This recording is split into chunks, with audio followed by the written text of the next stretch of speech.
Почитувани граѓани, почитувани новинари. На дебаклот од митинг, ВМРО ДПМНЕ и Христијан Мицковски добија јасна порака од граѓаните, дека не сакаат блокади и деструкции. ВМРО ДПМНЕ треба да ги прифатат овие пораки од граѓаните и да го променат својот деструктивен начин на однесување.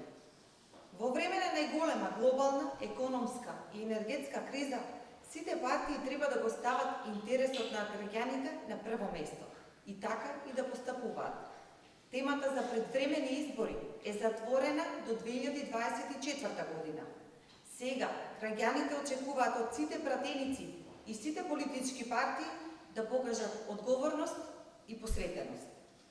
Потребно е вклучување на сите капацитети во поддршка на граѓаните и политиките за зголемување на животниот стандард, поддршка на компаниите и мерките за справување со последиците од кризата.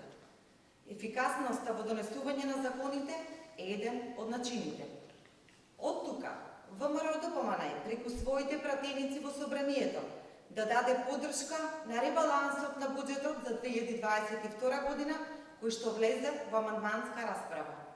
Овој ребаланс обезбедува дополнителни средства за нови антикризни мерки, за повисоки плати и пензии, за повеќе инвестиции во енергетиката, а и производството на храна. И затоа важно е да биде усвоен што побрзо. Ви благодарам.